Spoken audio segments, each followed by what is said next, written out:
All right, I'm about to start it now.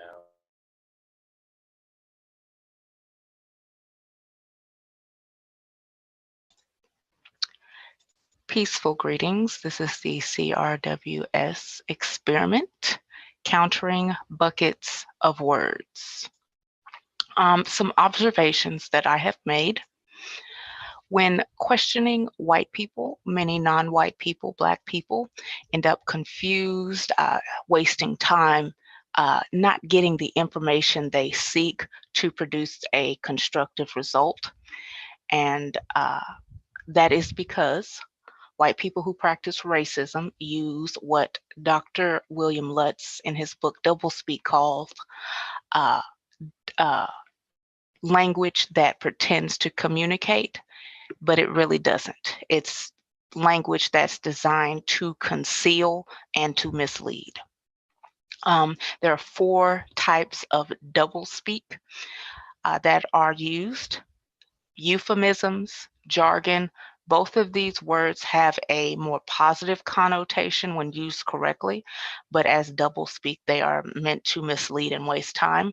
And then there is gobbledygook, or buckets of words, from Justice of the Cow show in the early 2010s. And then the final type of doublespeak is inflated language. So this is a quote from Dr. William Lutz in his December 20th, 2010 interview on the Cows broadcast. He's responding to Gus around the 45-minute mark. Look at the language of racism.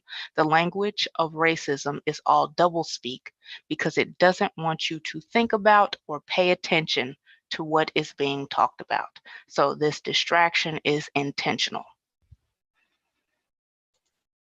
A few definitions: doublespeak, language that pretends to communicate. I will give you a few moments to read the screen, but basically this is language that is designed to prevent thought and limit thought so that you are not focused on getting an answer to your question so that you can get the compensatory constructive result, help, or information that you are seeking.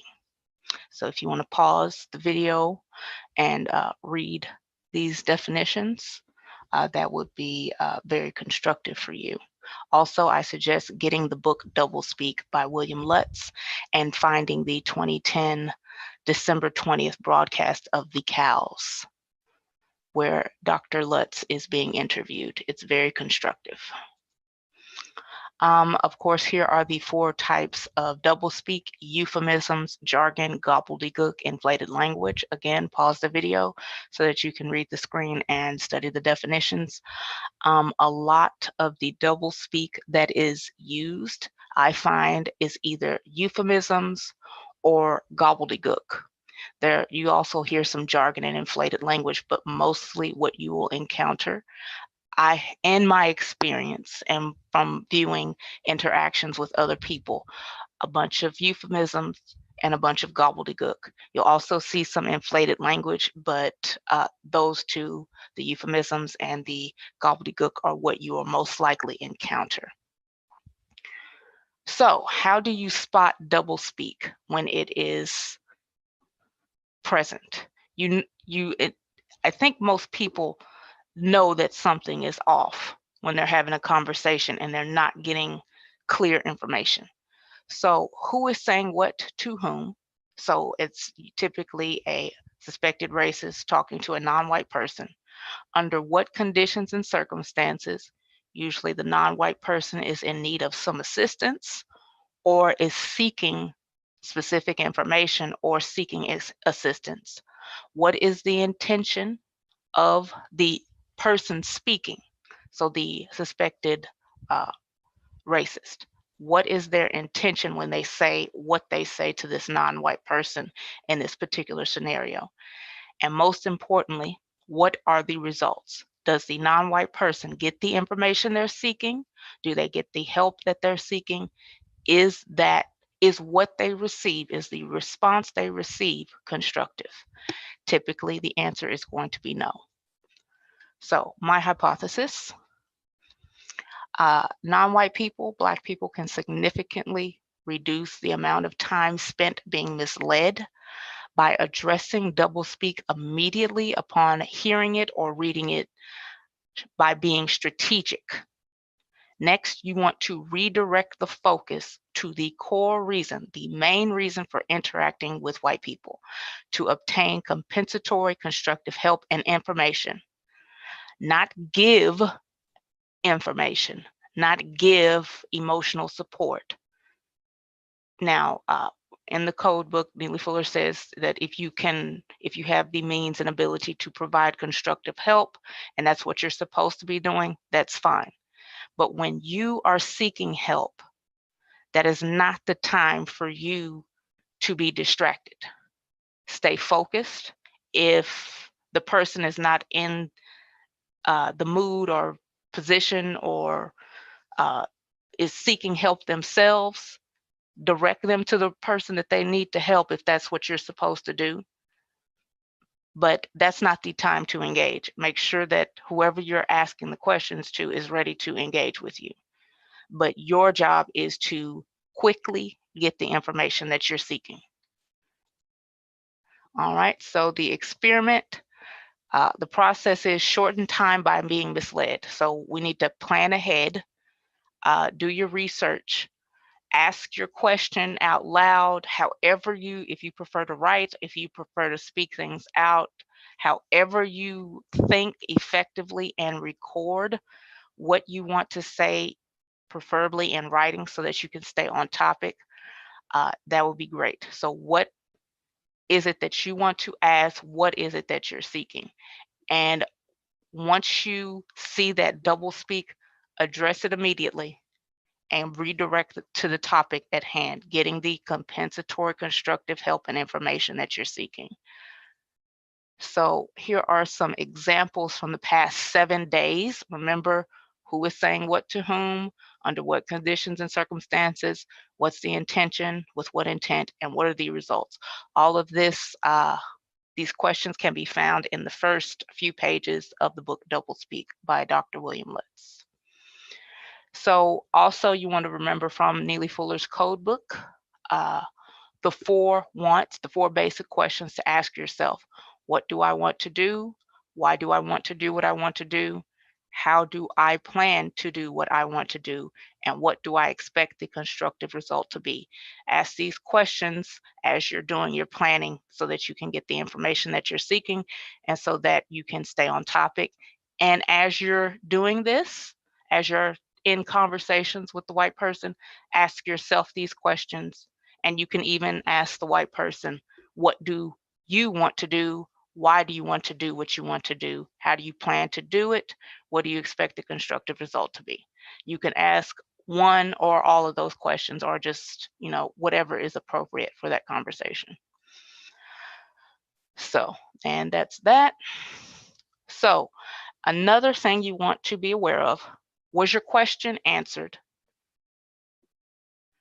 You received a response, but your question wasn't immediately addressed. This is what I have noticed over the past 7 days. You ask a question, I've asked a question, I got a response, but the question that I asked and the response that I received do not align. They have nothing to do with each other. So time was wasted. So in some of the conversations that I've had, I've asked a question for constructive assistance. Before I got an answer to my question, there were several sentences in order to apologize. The person, this white person, said how, talked so much about their failings, their faults, how ignorant they were, basically self-deprecating themselves. Also, there was information given to me that I did not ask for, and I think it was an attempt to elicit some sort of emotional response in me. I guess the person was, in this instant, was trying to flatter me. And then there are also several excuses on why my question was not being asked immediately.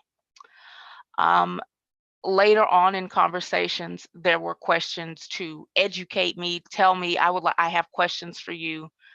And then also, did I answer your question to the best of my ability? How would I know what the best of this person's ability is? I met them 10 minutes prior to this conversation. How would I ever know what the best of their ability is? Next time I respond to that question, I'm just going to say, I got your answer, or better yet, I received your response, and I will review it.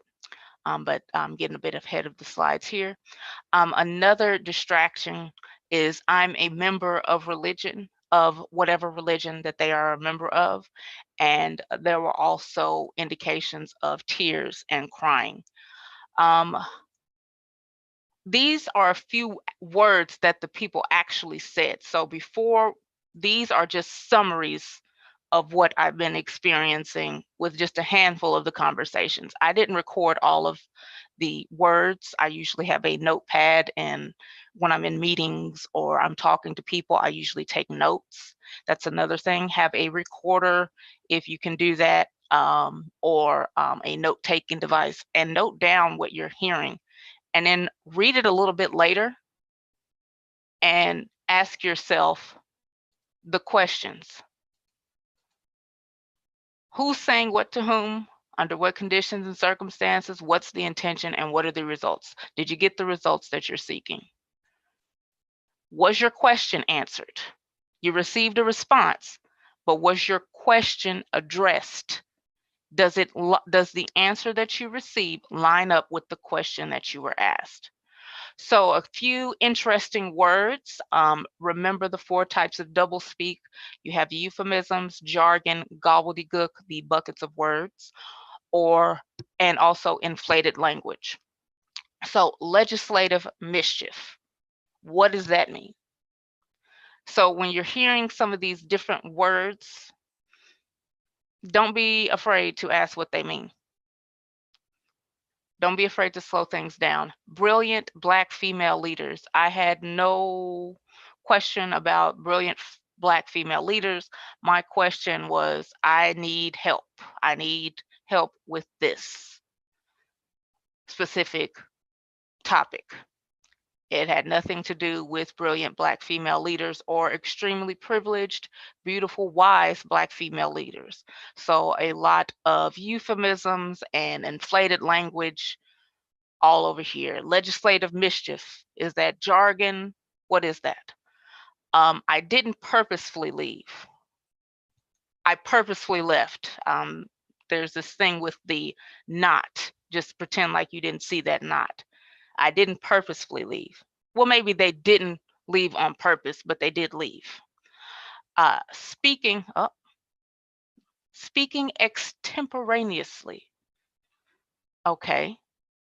This person was not able to speak extemporaneously, but this person was well spoken enough to hold a basically, well, they were able to hold a conversation. I wasn't very coherent. Why were you not coherent? I think slowly. I think we should all slow things down. So I don't see why that's a problem. I just want an answer to my question. My answers are going to be awkward. Now, this is just between this person and me. My answers are going to be awkward. Why are they going to be awkward? What is meant by that? Extremely privileged, beautiful, wise Black female leaders. Again, this is the second time Black female leaders. Are Black people, per the code book, able to be leaders, or are they able to be spokespeople? I just found this part of the conversation very interesting. I plan to attend. They're probably not going to show up, but they did show up. I might need a redirection. What does that mean? Treat people the same. What do all of these things mean when they're told to you? the upper hand. Not sure I answered your question. I'm out of order here. I feel overwhelmed by it. I try.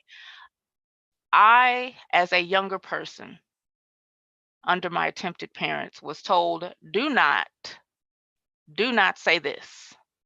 You either do it or you don't. Do your best. Don't try.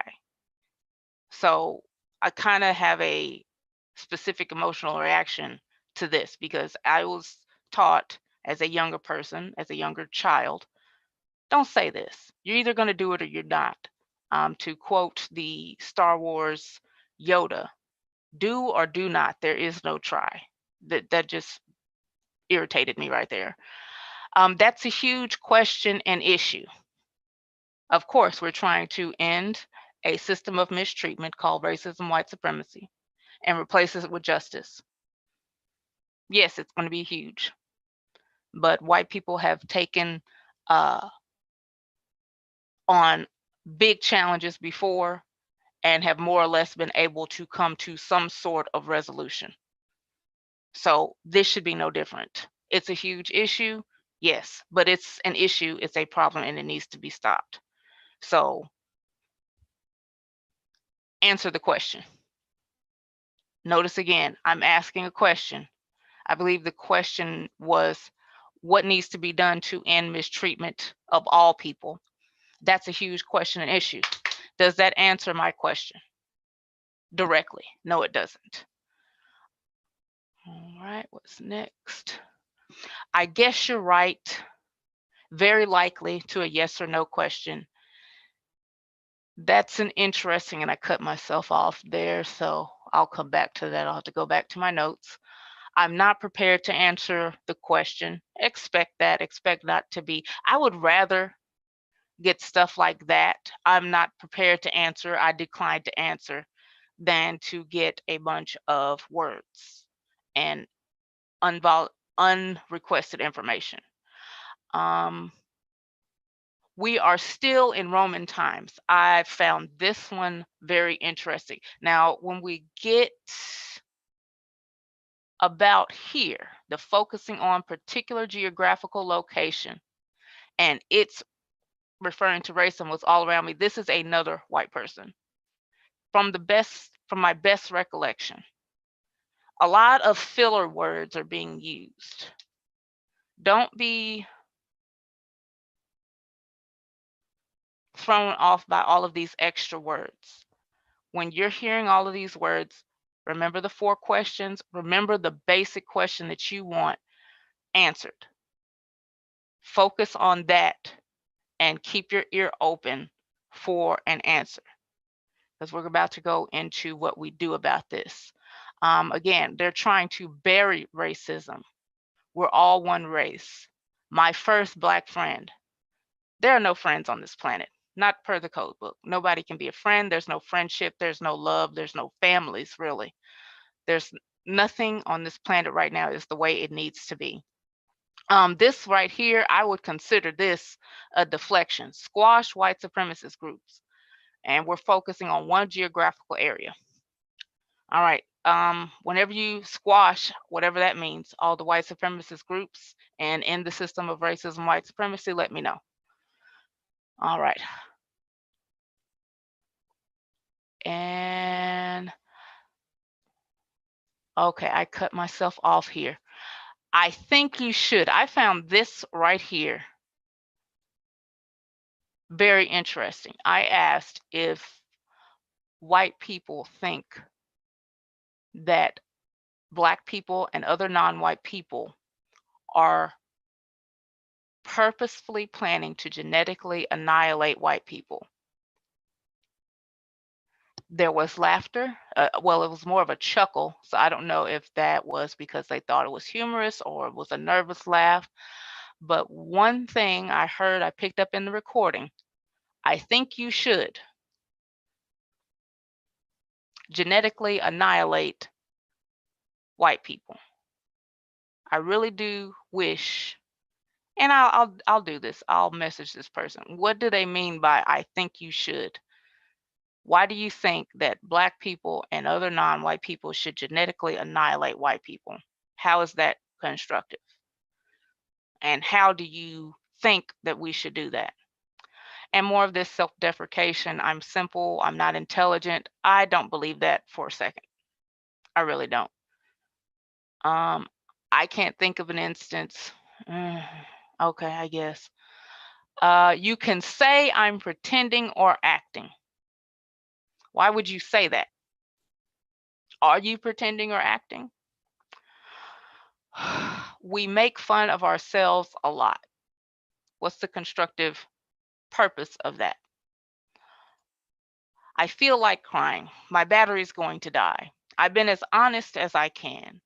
I don't believe in violence for anyone. Well, that's okay. You don't believe in violence for anyone. Okay, that's fine. Very well. Mentioning ethnicity. So this is a new person. Mentioning ethnicity instead of race. Answer the question if you're white or not is being deflected. I see myself as an American. Okay, what does that mean? No response to the questions being asked. So suggested counteraction. These are what I saw other people doing, and I have utilized some of these in other areas of activity with some success. So one thing I really liked was compensatory constructive silence. I believe 0526 calls this compensatory conversation silence. Please correct me if that is incorrect. So basically, you will say nothing until the question you've asked is directly answered or the interaction ends. Immediately respond to the doublespeak. I'm not as fast as I would like to be in responding. I'm more thinking and observing instead of thinking, okay, I need to respond, but there needs to be an immediate response. So what I will be doing is repeating my question if I don't hear an answer, if I'm not going to use the compensatory constructive silence. Ask how their response answers your question as concisely as possible. I find that being precise and concise leaves little room for the doublespeak.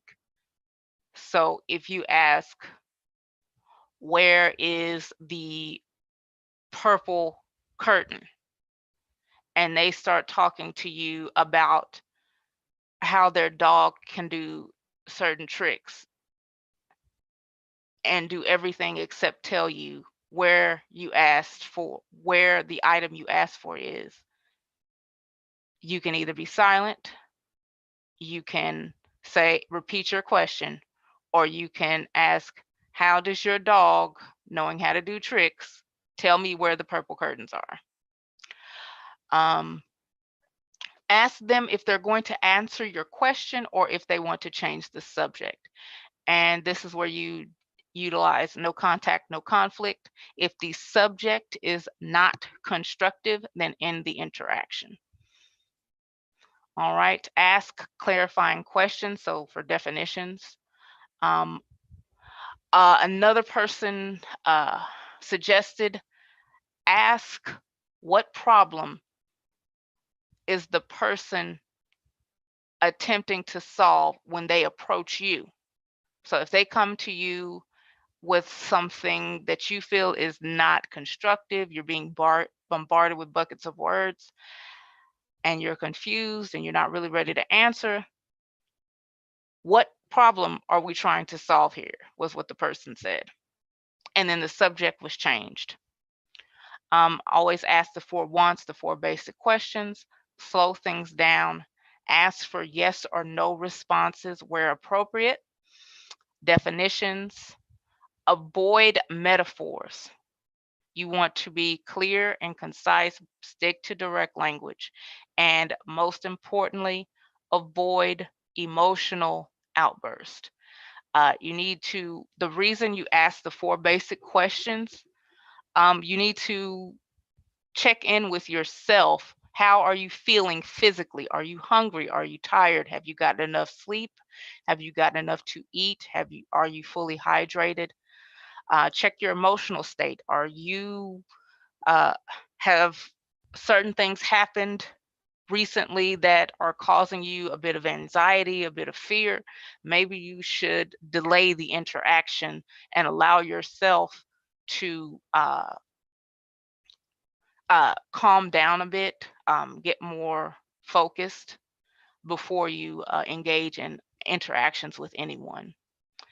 Expect to be irritated, annoyed, or frustrated, but you want to be in control of your emotions, because because the purpose of people using the doublespeak is to get you not to think about the constructive goal that you have. They want you to do everything except be constructive. So expect the name calling, expect the information that you have not asked for.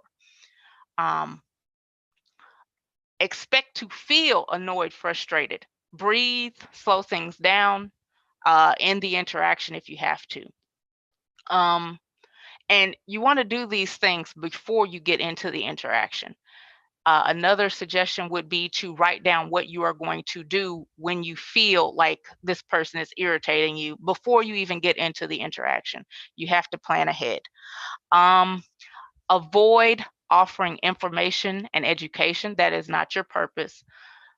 Your purpose is to get constructive information. So do your research. You're not here to make emotional connections. You're here to get constructive help. Stay concise and focus on the end goal. That's all I have. If anyone has any questions, statements, VGQs, that would be greatly appreciated.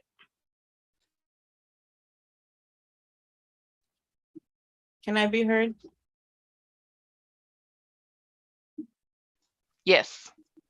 Oh, I wanted to say, this is Ash. I wanted to say that this was highly, highly constructive, very useful information. And I appreciate that everything was very, very specific and gave everyone solutions and problems. So 2 things that I wanted to say. The first thing is, another thing that I've noticed why people say when you give a statement is "you're not wrong" instead of saying "you're right." I believe that's a form of doublespeak, and it's a way of trying to confuse non-white people. And another question I had was, could you expand on the "we're in Roman times"? I found that interesting, but I wasn't sure in what context that would be said. And those were the only 2 things I had to say. Thank you. Okay, I'm adding notes. You're not wrong. And that'll be for the next 7 days. Because that, yeah, I agree with you. That's like a euphemism, gobbledygook mixture. The "we're in Roman times" was when another counter-racist scientist asked for their definition of racism. They asked if they believed racism, white supremacy existed. And they didn't really directly answer the question. It was like, no, we're still in Roman times. What does that mean? We're still in Roman times. I think that was a deflection to get us not to think about racism, white supremacy. Instead of just saying yes or no, and instead of explaining what was meant by Roman times, because people from Rome, are they showing themselves to be in charge of the system of racism, white supremacy? I thought, per the history books, that Rome, the ancient Romans, were no longer a civilization. So I think that's just more of distracting language, just to take the focus off of what the problem is.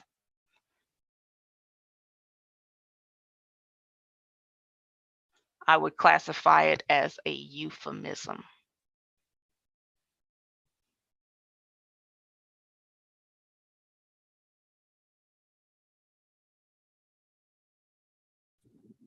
I think this is more of a VGQ. Oh, thank you for your response. It was very helpful.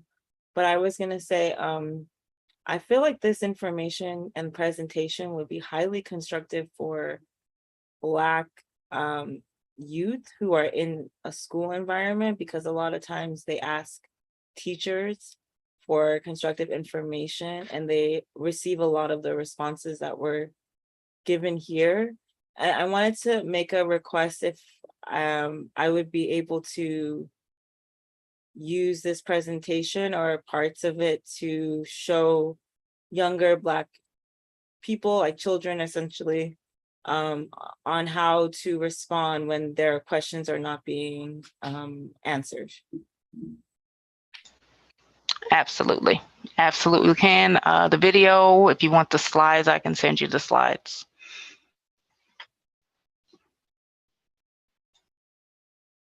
Thank you.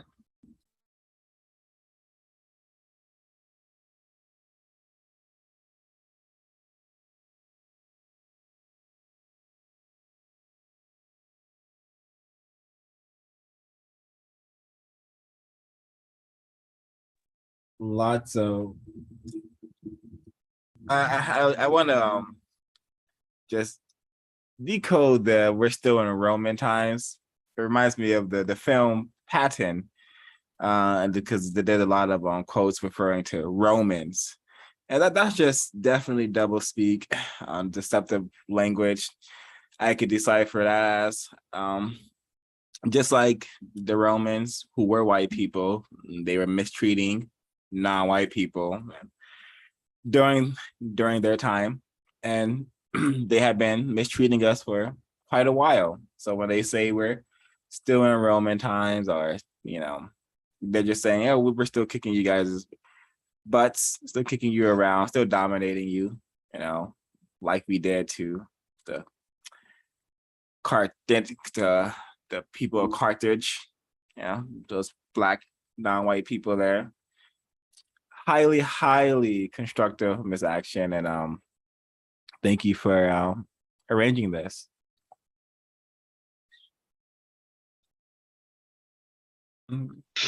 Very welcome. Thank you for your input. I have another question. Do you see a difference in the likelihood of getting a response if you ask more yes or no questions versus questions that would be open-ended, as in, why do white people practice racism, versus do you believe white people practice racism for this reason? Yes or no?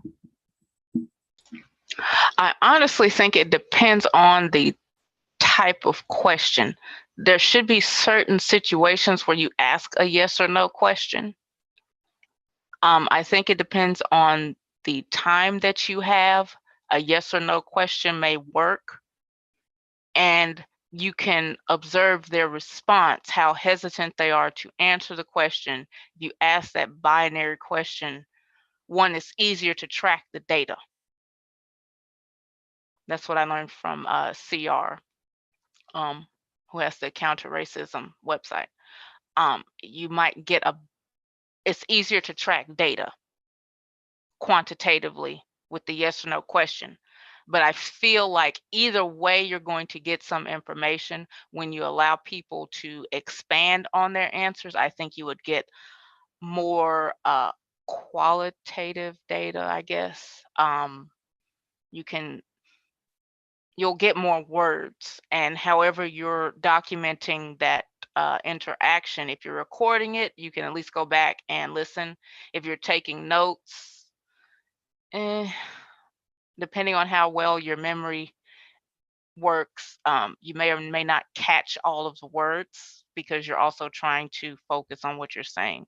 So I honestly think you can get more information when you hear more words, but for the purpose of tracking data, I would like to have a larger proportion of yes, no questions to open-ended questions to save time, because the purpose is saving time. That was really, really helpful. And I think it's a good idea for non-white people to think about what you just said and be very strategic about the types of questions they ask and the order in which they ask them, like the way you said, to get specific type of information. So that was very helpful.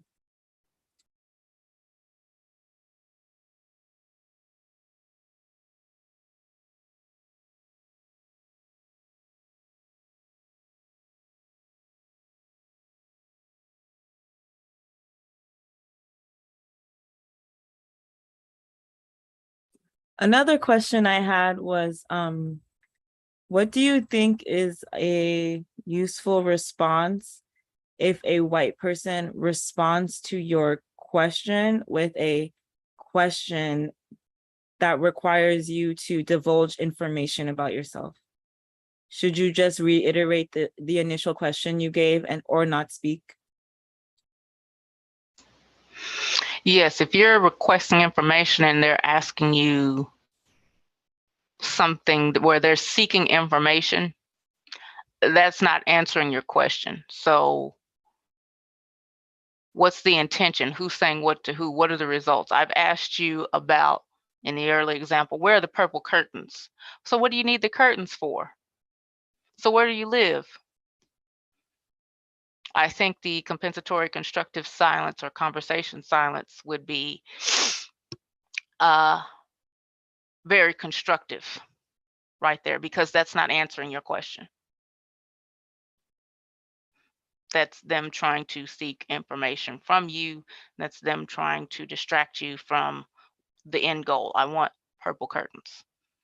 It could, I mean, is it really their business if it's for you, where you live? You could be buying them as a gift for someone who just likes to collect purple curtains. That's not their business. You need to know where they are so that you can get them, so that you can do whatever it is you plan to do with them.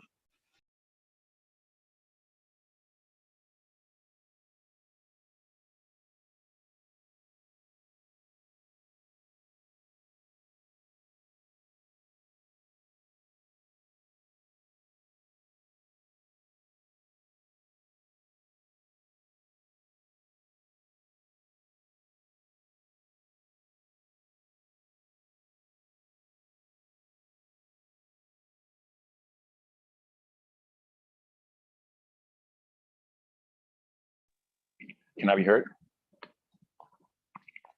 Yes, sir. Thank you, thank you. Greetings, everyone. Thank you for your time and effort in this presentation on doublespeak. I think it's a very, very important topic when dealing with language and dealing with the system of racism, white supremacy. I feel that one of the prime ways is language, obviously, and this is a great and useful tool. Well, not great, a useful tool. I heard Ms. Ash say about with education and students. I think that is something that can be shared with any age group. That can definitely be used in the classroom and just in everyday life. And just getting used to answering the right questions. Because the wrong question will never get you the right answer. But you ask the right question, you might reveal something about the person. Even if they don't answer the question, you get a sense of the type of character they have and the way that they use the doublespeak. So I think the way that you presented it in identifying the different types is very, very beneficial and constructive. Thank you very much. Thank you, sir.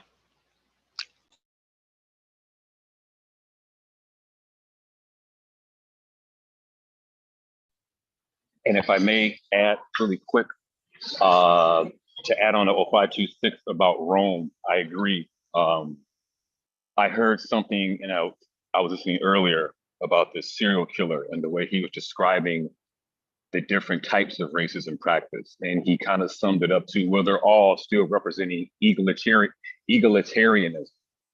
And right away, I think about the symbol of Rome. I mean, yeah, it's the wolf and the kids, but it's also the eagle.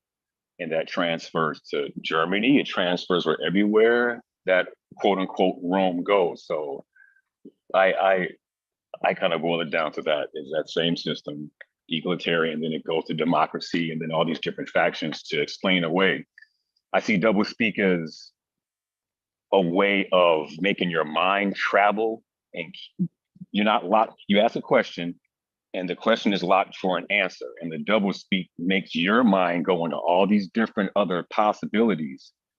And it's doubling up on the speech instead of keeping it singular, or let's say a binary question, yes or no. The doublespeak just, I also call the Roman example as, I call that the time traveler method.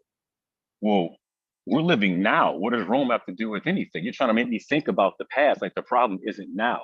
I find that tactic is used a lot with doublespeak. And I'm done. Thanks for your time.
Miss Constructive Action, will you be continuing your collection of this sort of data and sharing it?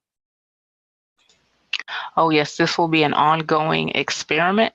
I will probably be doing these monthly, picking out the more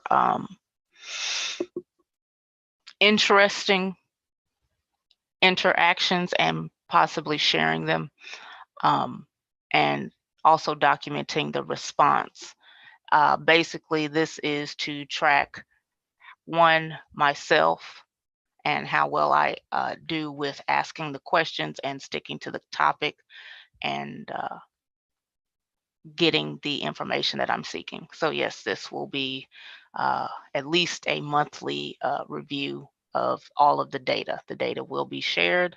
If you ever have any questions, all of you are welcome to reach out to see if I have any more examples, because I collect them almost daily, whether these are personal interactions, or even if I observe something on a video or movie or TV show that I'm watching, I'm taking notes. I have a notepad in hand and jotting things down. So please feel free to tune in. I would like to do these at least at the beginning of every month. So that's that. I'll mute my mic. Yeah, this is incredible. Can you go to the slides that have what they've said, what the suspected racists have said in response to your questions? Yes. Because what we learned from Race Code War is that words are hugely integral to how the system is maintained, and the main things keeping the system in place is words. And this is, I wish, and I would suggest all non-white people start paying attention and doing something like this when interacting with white people, suspected racists. Treat people like, so yeah, this is stuff that we all have heard consistently. Treat people the same. Yeah, I wish I had more opportunities to be around white people with the question. Yeah, this is hugely constructive.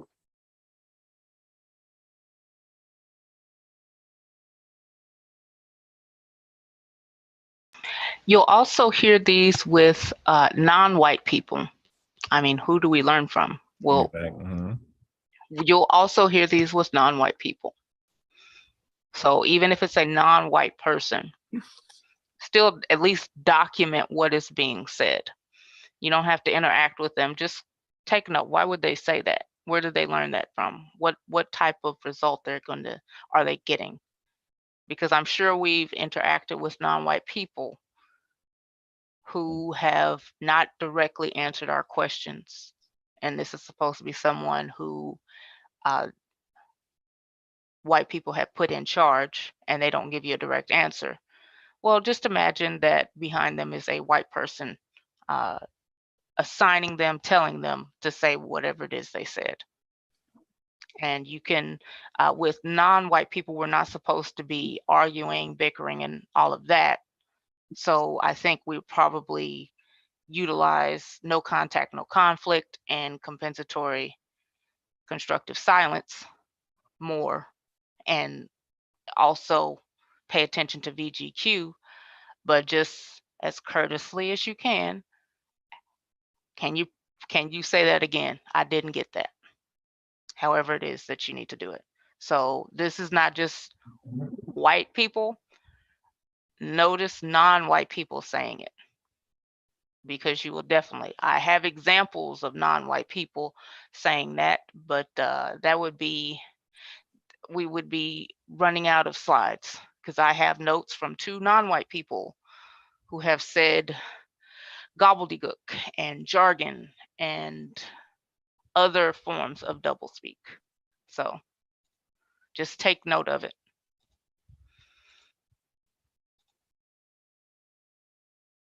That is to be expected. The victims copying their victimizers, unfortunately. And another way that they can sow doubt in our understanding of what we're talking about is the first one. I guess you're right. You know, it's master that word, because it's just four words, but it could do a lot to a person if we're understanding how conversations work. You know, if I'm talking about something serious, especially if a lot of victims of racism, if we're not codified, we're going to be very passionate as well. So if we're passionate and talking about something, and then we get a response like, "Oh, I guess you're right," we get that confirmation that this thing we're saying is correct, but that guess word is sowing some sort of doubt in the brain computer. It's really interesting how they use these words to confuse us. I'll be honest. I mean, if that's very cliche and should be an indication that they're not going to be honest if we are understanding how the system takes place. And this is an excellent resource. I would like to add to this list, and I'll be very much paying way more attention to the white people I talk to in the digital space, because I do have access to white people in digital space I could get information from in this manner.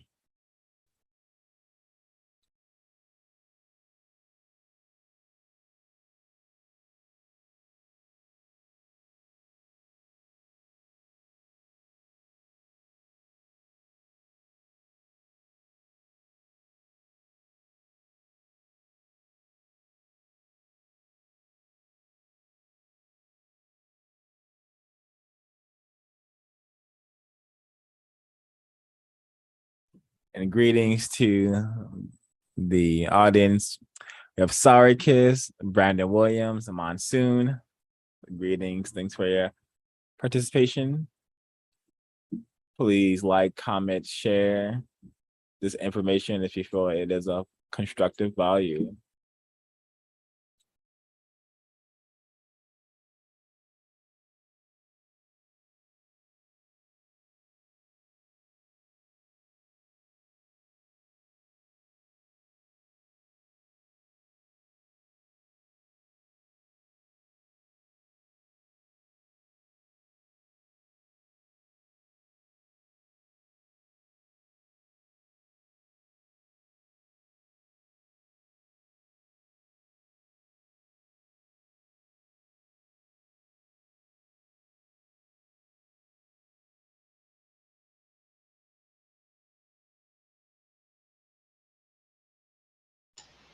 Well, ladies and gentlemen, I'm going to let you enjoy your compensatory silence. I hope this has been constructive. I would also appreciate any interactions that you have, that you share them with me, and I would love to include them on the next update on the results of the experiment, because it's not enough that, you know, I do it. What works for me may not work for other people. So if we can have more examples, if you choose to share your examples, that would also be greatly appreciated. So.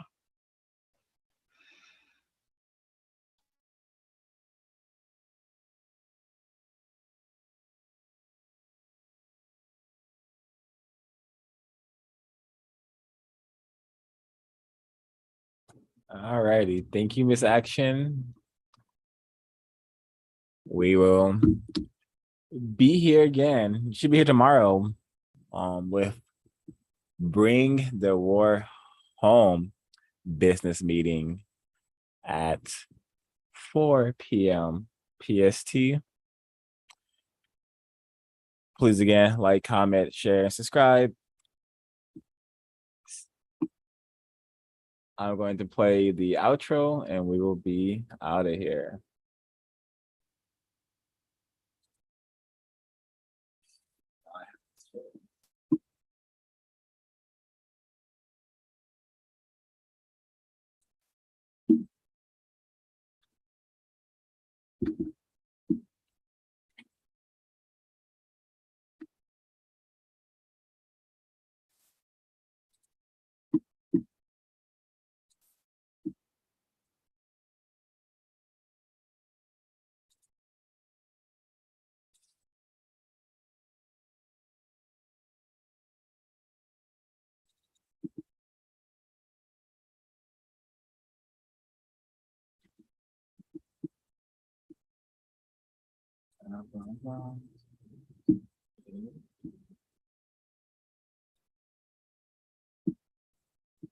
One awesome thing about counter-racist science is its introduction and teaching of patience.